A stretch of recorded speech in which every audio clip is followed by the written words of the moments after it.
Bueno, el objetivo de hoy va a ser tratar al menos de construir el concepto de curvatura en superficies. Entonces, antes de hablar de curvatura en superficies, tenemos que hablar sobre vectores tangentes. Entonces, el primer pasito es hablar sobre vectores tangentes y el espacio tangentes.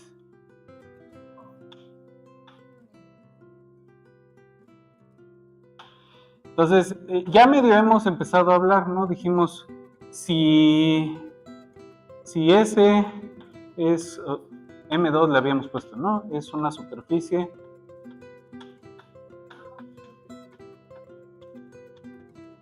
parametrizada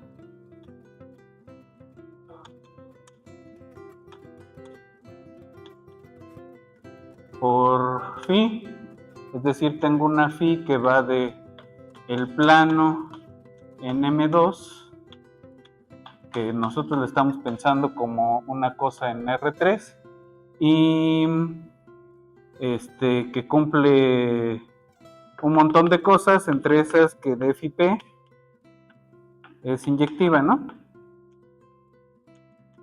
O equivalentemente, que es de rango maximal, en este caso, que tiene rango 2, ¿no?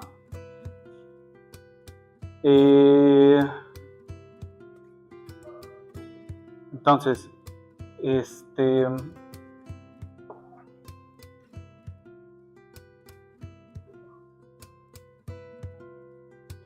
eso ya quiere decir que la imagen de esta transformación lineal para ese pedazo es de dimensión 2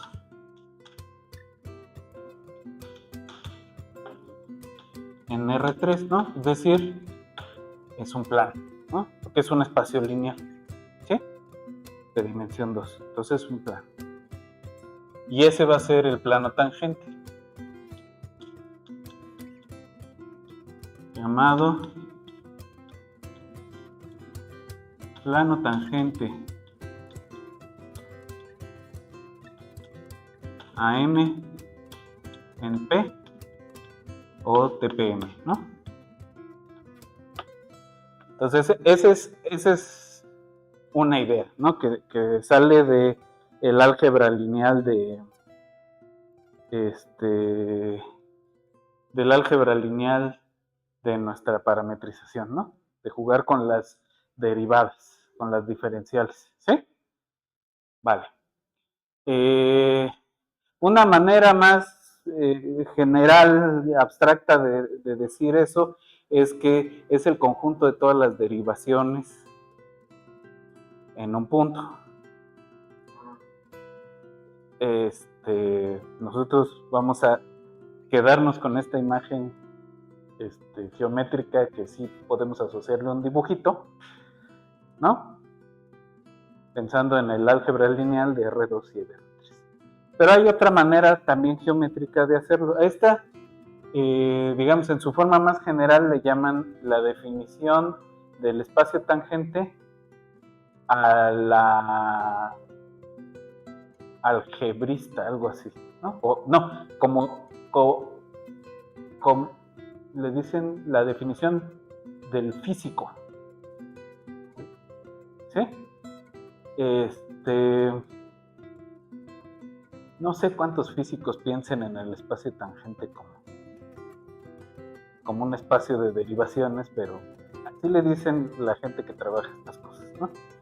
Y está lo que le llaman la definición del geómetra, que es, pues, agárrate una clase de curvas que van a estar bien acomodadas ahí, ¿no? Entonces, la idea es que un vector tangente es tangente a M2 en P, es tangente a una curva que pasa, una curva suave que pasa en P, por P. De hecho, en muchos libros no solo es que pase en P, sino que empiece en P, ¿no? ¿Cuál es la idea de esto? ¿O de qué estamos hablando? Porque esto de una curva sobre la superficie, pues como que no, si nos lo imaginamos, pero no hemos definido qué es esa madre, ¿no? Entonces nada más extender el concepto que teníamos de curva en el plano hacia la superficie, ¿no? Es decir, para determinar la superficie, partimos de un pedazo del plano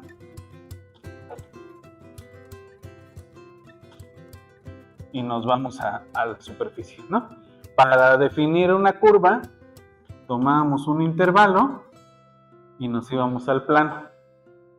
Entonces lo que vamos a hacer es ir de aquí para acá y para acá, ¿no? Entonces tomamos una curva plana, alfa, y con la parametrización la mandamos a la superficie. Entonces, si alfa de I en R2 es una curva plana o una curva suave, ya sabemos que es plana, ¿no? Suave. Entonces, la pi que sigue a la alfa, que va de I en M2, es una curva en M2, ¿no? Suave. Y entonces un vector tangente a M2 es un vector tangente a esta curva. Pero el problema de eso es que nosotros podríamos tener para una superficie un montón de curvas por un mismo punto y en el peor de los casos unas que compartan al vector tangente, ¿no?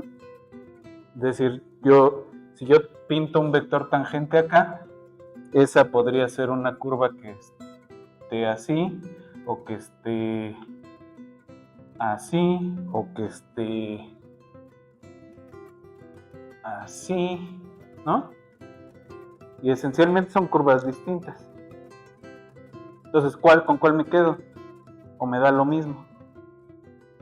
Y si me da lo mismo, significa matemáticamente que hay una relación de equivalencia entre esas curvas que tienen como vector tangente este punto, y entonces yo voy a asociar al vector tangente con esa clase de curvas que pasan por ahí y que son suaves en ese punto. ¿Sí?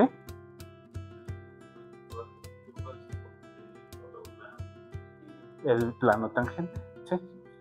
El plano tangente sería el conjunto de todas esas clases de curvas, ¿sí? Que son nuestros vectores tangentes. A eso se le llama la definición del geómetra, que tampoco sé cuántos geómetras se les ocurra ese tipo de cosas. Pero así le dicen al menos en topología diferencial, ese es el nombre que se les da genéricamente. Y en algunos libros de geometría sí viene descrito, ¿no? Esta definición es la del físico, la del geómetra, y hay una del algebrista que nunca le he entendido bien, que tiene que ver con clases de funciones, que les llaman los gérmenes de funciones diferenciables de no sé qué haces.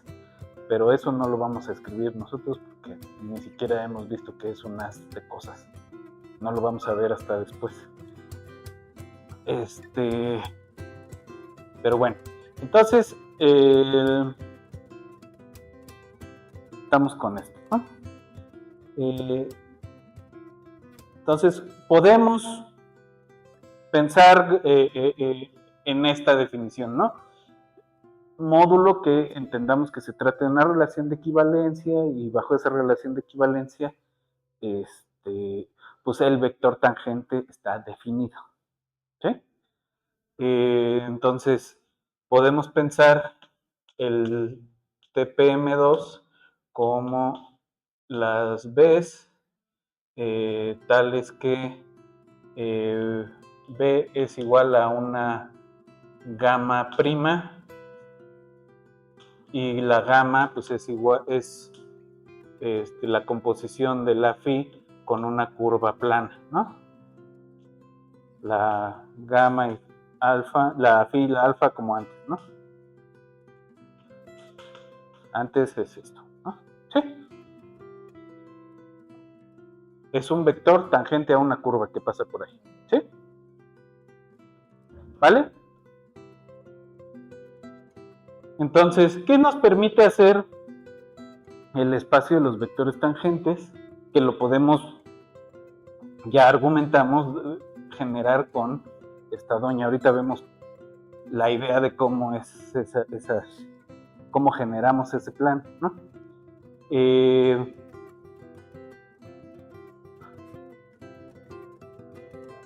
Pues que tendríamos toda el álgebra lineal necesaria en cada uno de los puntos de la superficie.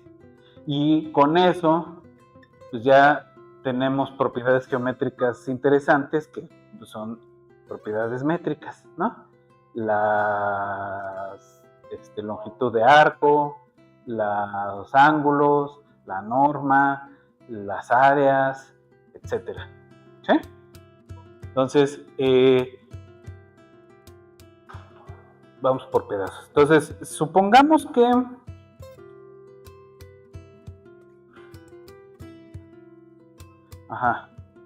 tomamos la diferencial. ¿Cómo se verían dos vectores linealmente independientes? Pues es preguntar, o cómo se ven en las coordenadas de asociadas a la superficie nuestros vectores tangentes, ¿no? O sea, si tenemos, digamos que alfa prima de t tiene dos componentes, u prima y b prima, ¿no? ¿Sí? Son las dos funciones componentes de nuestra curva plana. Luego a esto le vamos a aplicar la diferencial, ¿no? Entonces queremos aplicarle la d phi p a esta alfa prima de t. Pero la d phi es la matriz que tiene la phi u y la phi b como columnas, ¿no? Así las hemos estado pintando. Y esta multiplicada por u prima b prima. Entonces esto va a ser phi u prima más phi b prima, ¿no? Son vectores columna, ¿no? Entonces, esta es la idea, ¿no? Tenemos una componente generada por la phi u y una componente generada por la phi b. Estas dos columnas, ¿quiénes son? Son las parciales de la phi respecto de u y respecto de b, ¿sí? Si quieren le pongo acá, estas son las derivadas parciales. Entonces los dos funciones estas, las derivadas parciales, son nuestra base natural del espacio tangente a una superficie. Entonces eso lo podemos reescribir acá, que es exactamente esto, que el TPM2 pues no es más que el generado de phi u en P y phi B en P. ¿Sí? Vale.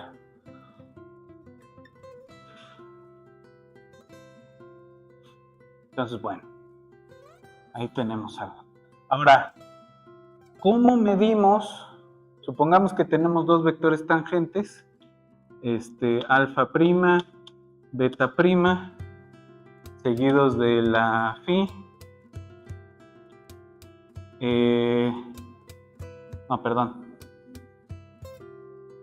Son la derivada respecto a t de phi seguido de alfa y la derivada respecto de t de la phi seguida de beta. De aquí nos va a salir la diferencial, ¿no? La diferencial de phi en p alfa prima y la diferencial de phi en p en beta prima, ¿no? Y quisiéramos ver cómo es el ángulo entre esas dos madrolas.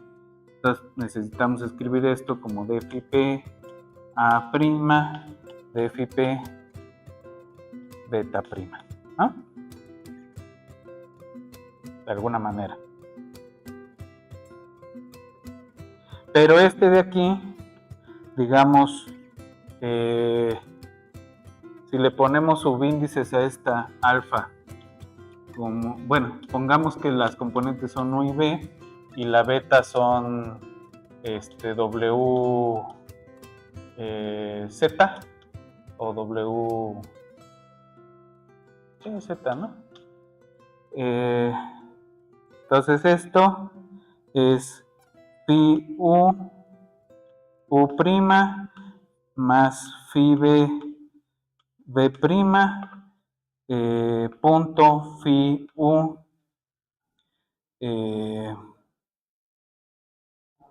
¿saben qué? Vamos a hacerla con la misma alfa prima para ver cuánto mide el vector.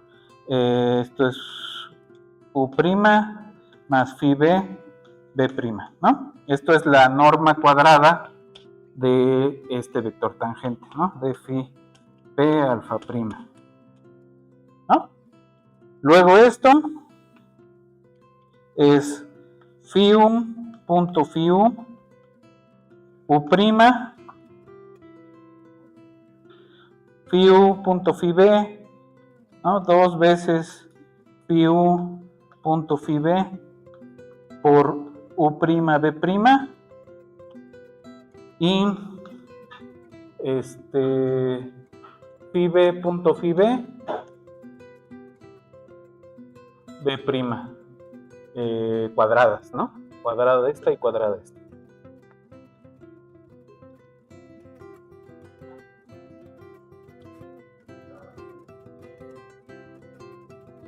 Entonces este vamos a llamarle E, F y G. Entonces reescribimos esa cosa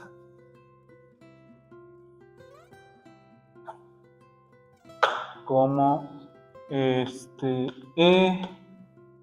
U prima cuadrada más 2F B prima U prima más G B prima cuadrada, o lo que es lo mismo, esto es como U prima B prima por la matriz E F G por U prima B prima, o lo que es lo mismo, esta es una especie de producto punto, ¿no? O sea, esta es la V prima traspuesta por V prima,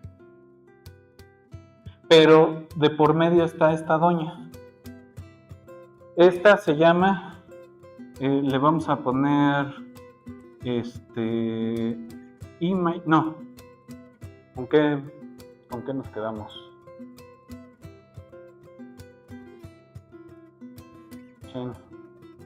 Bueno, ahorita les platico. Vamos a ponerle, no H no, porque esa la vamos a necesitar para otra cosa. H, voy a poner G con gorro. No, porque ya tengo una G aquí. Ya. Voy a poner esta anotación. O sea, este es U B traspuesto por, voy a poner así, F y U prima B prima. Y a esto le vamos a llamar el producto punto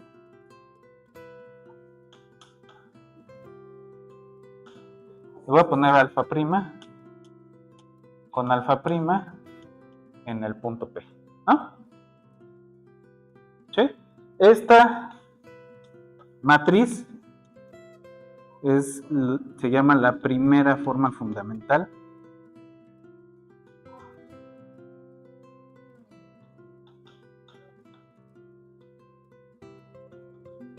O también lo pueden encontrar como la métrica riemanniana.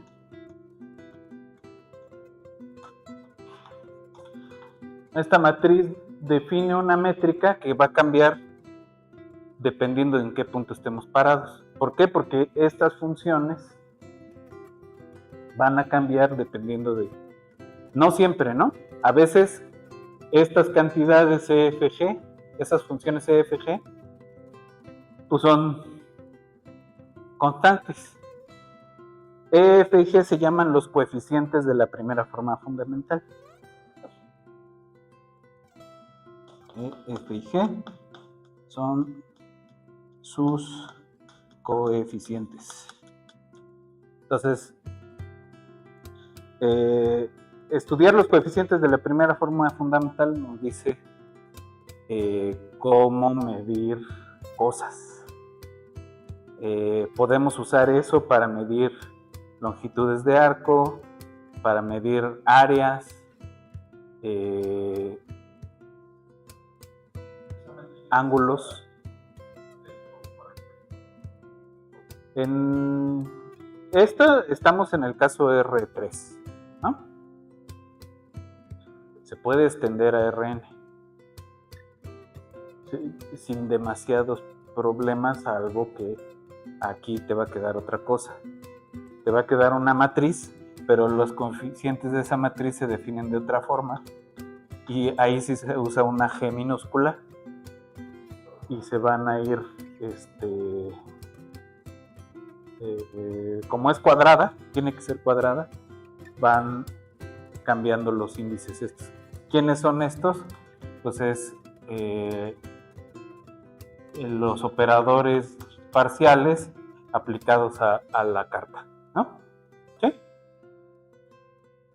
Y de hecho se generaliza, o sea, aquí cuando se generaliza, pues uno juega con los índices, y entonces tú puedes tener, por ejemplo, todos los IK con los KJ, y entonces la suma de todos estos te da el coeficiente que te corresponde de tu matriz. ¿Sí? Entonces hay que hacer la construcción con mucho más cuidado, pero esencialmente la idea es la misma. Te va a quedar una matriz que es definida positiva y simétrica. Entonces esa tiene asociada una forma cuadrática que se ve así. ¿Sí?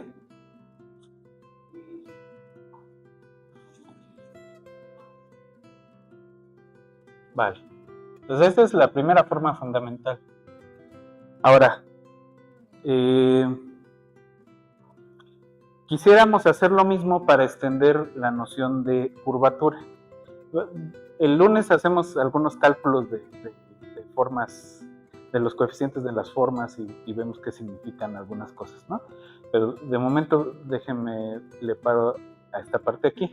El determinante de esta matriz nos da información métrica. Entonces eso sí hay que acordarse un poquito. Ahora, para extender la noción de curvatura, lo que vamos a utilizar es que si tenemos en cada punto una base, estando en R3 podemos definir un tercer vector que es normal a esa base, ¿no? Entonces, el siguiente es el campo normal. Esto tiene que ver con una cosa que se llama la aplicación de Gauss o el mapeo de Gauss. Pero eso, si quieren, luego lo discutimos.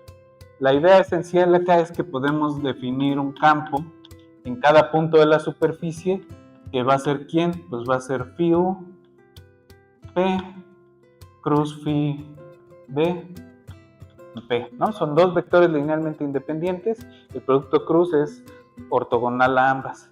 Y entonces este vector definido en cada punto es ortogonal a la superficie en cada uno de los puntos, ¿sí? Entonces, este es un campo de vectores normales, ¿no? Si tenemos nuestra superficie, acá está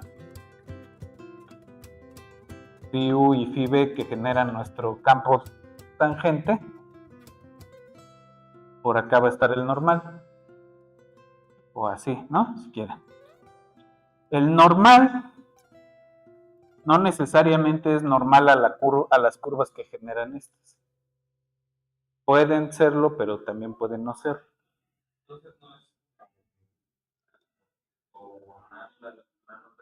Es ortogonal al plano tangente, pero no necesariamente es ortogonal a las curvas, se les llama las curvas coordenadas, ¿no? A veces sí, y esos son casos especiales. Pero bueno, a las curvas que sí son normales a este campo, luego vamos a regresar a este porque lo vamos a usar para definir la orientación de una superficie. Pero ahorita déjenme nada más escribir algo. Yo puedo pensar en toda la familia de planos que contienen a esa dirección normal, ¿no? Todos los planos que son transversales a la superficie en una dirección normal, ¿no? Que son normales al espacio tangente, ¿no? Digámosles pi. Pi mayúscula. Entonces esas dependen de quién, pues dependen de n y dependen de p, pero pues tenemos toda una familia ahí, pues dependen de algún parámetro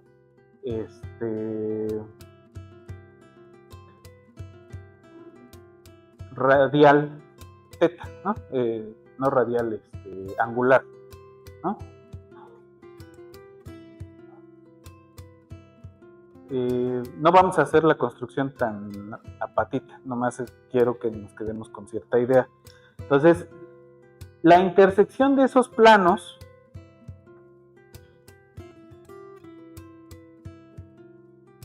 con la superficie nos dan curvas suaves, que son normales a la dirección normal a la superficie. ¿Sí? Sí tienen como vector normal a esa cosa. Entonces, perdón, es el normalizado de este sobre su norma.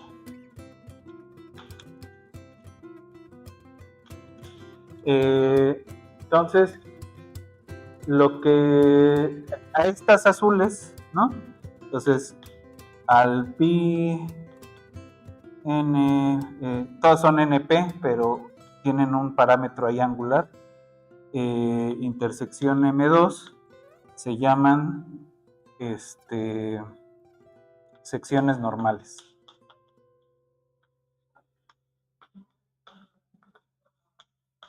¿Sí? La curvatura de una sección normal se llama la curvatura normal de la superficie en un punto. Pero cada una de las secciones normales va a tener asociada un valor para su curvatura, ¿no?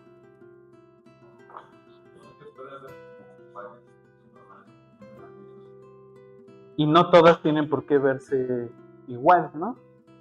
Entonces, vamos a llamarle Kn. Esta es la curvatura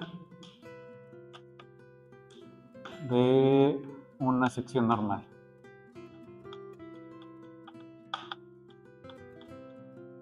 Entonces esta va a tener, o sea, está fija el vector normal, está fijo el punto, pero va a variar respecto de ese parámetro teta que es angular. ¿Sí? La teta, ¿de dónde a dónde va a estar?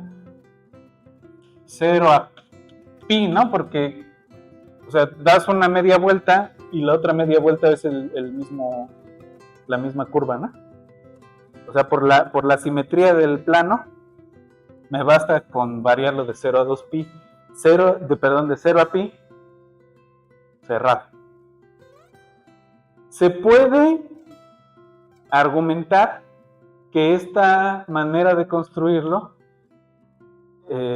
gracias a esa manera de construirlo, la Kn P de teta es una función continua. Es una función continua que toma un compacto. Entonces, según nuestras clases de cálculo, alcanzan su máximo y su mínimo, ¿no? Sus valores extremos. ¿Ah? Entonces es Kn teta es una función continua.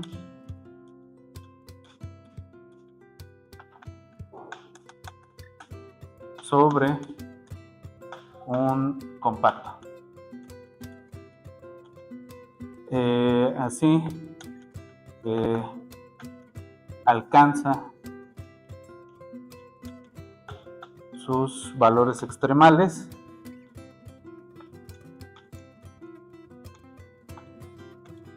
y vamos a llamarle K1 al mínimo y K2 el máximo.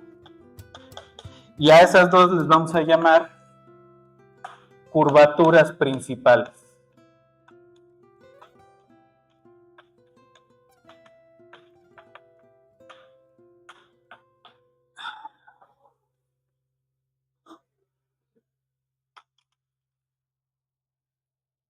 Ahora, ¿de qué va a depender esto, la continuidad de esa Kn? Pues de que de veras nuestro campo normal se pueda definir con sin saltos, de un solo lado de la superficie se le dice, sobre toda la superficie, para todos los puntos, ¿no?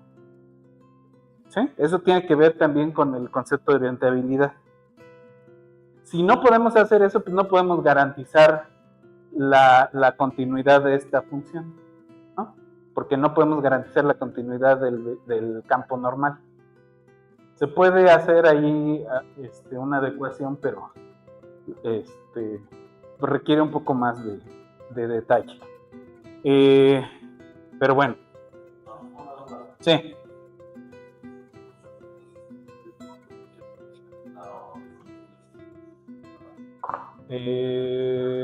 Sí. F, G. Sí, gracias.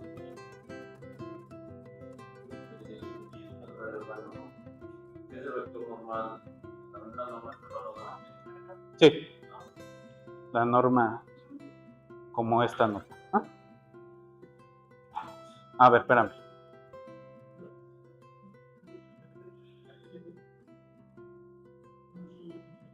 Creo que en la práctica podemos calcular la norma como en R3.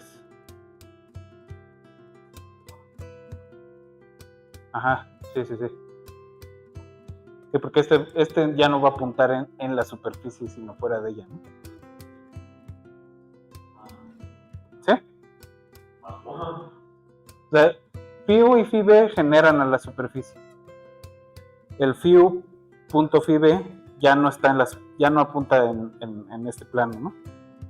Entonces apunta hacia afuera, hacia alguno de los dos lados.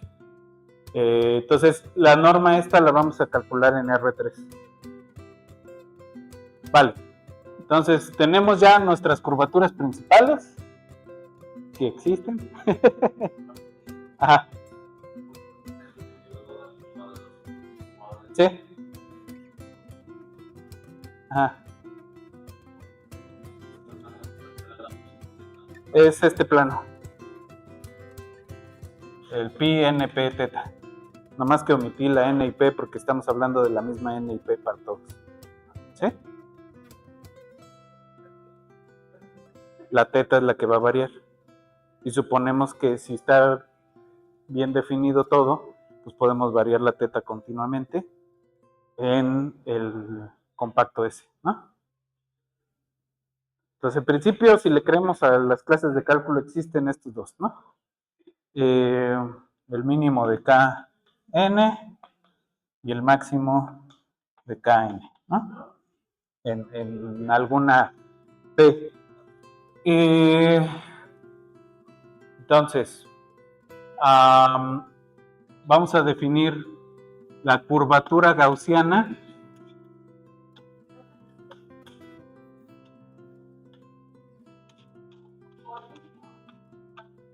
como el producto de esas curvaturas. Pues vamos a llamarle K de P, es el producto de K1 por K2. Y vamos a llamarle curvatura media. Para esto íbamos a usar la H al promedio de esas curvaturas. Al promedio aritmético, ¿no? Por eso se le llama media.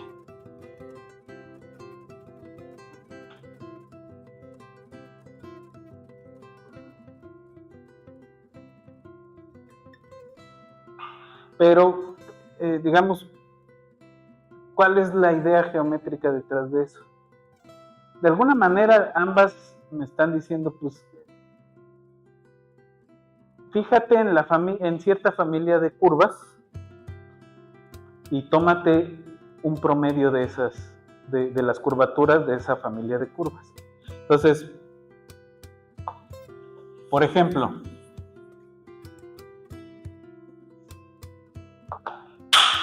si tomamos un cilindro, estos son ejemplos sencillos, ¿no? Que podemos hacer sin detenernos a desarrollar cuentas. Entonces, ¿cómo son las secciones normales del cilindro? A ver, yo pongo el vector normal. Entonces, una sección normal es esta. Una sección normal es esta. Digamos en este punto gordo. Otra es esta. Otra es así, ¿no? Y podemos dibujar ahí varias curvas, pero, ¿no? Y rotar ¿no? Así. ¿Sí? Entonces, esta, en este punto, el máximo de la curvatura debe ser como el de este círculo, que es un círculo de radio 1, si quieren, ¿no? Entonces, curvatura 1. Y la curvatura mínima es la de una recta, que quedamos que era 0. Entonces, ¿cuál es la curvatura gaussiana? Y eso para es muy homogénea esta superficie, ¿no? Entonces, para cualquier punto que tomemos, tenemos esas dos curvaturas principales. ¿Cómo es la curvatura gaussiana? No, 0. 0, ¿no? Y un medio, la curvatura esta. En todos los puntos. ¿No? ¿Qué pasa con la esfera?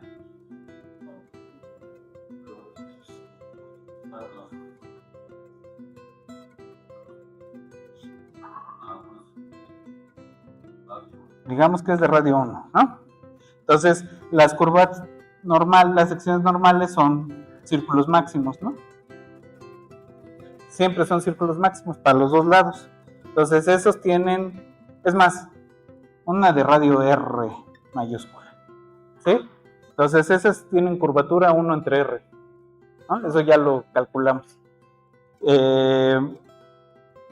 Y entonces, la curvatura gaussiana en todos los puntos es 1 entre R cuadrito. Y la curvatura media es 1 entre R más 1 entre R, todo entre 2.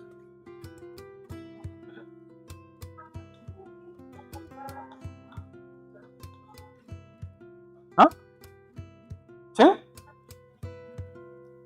Y entonces, para algunos ejemplos, vamos a poder argumentar así simplemente. Entonces, vamos a dar el lunes, junto con algunos ejemplos de cálculos, yo creo que antes de los cálculos, hacemos unos ejemplos y una caracterización a ojo, que nos va a servir. La vamos a tratar de justificar, desde luego, de algunos ejemplos de las curvaturas que podemos dar sin calcular nada, ¿no? La del plano tiene que ser cero, ¿no? ¿Por qué? Porque las curvas, las secciones normales son rectas, ¿sí? Vale. Entonces, nos vemos el lunes. Y el lunes, échenle un ojo a la tarea. Les puse ahí en el Classroom una fecha tentativa, pero lo platicamos el lunes. ¿Sí? Sale. Entonces nos vemos el lunes y seguimos hablando de curvatura gaussiana.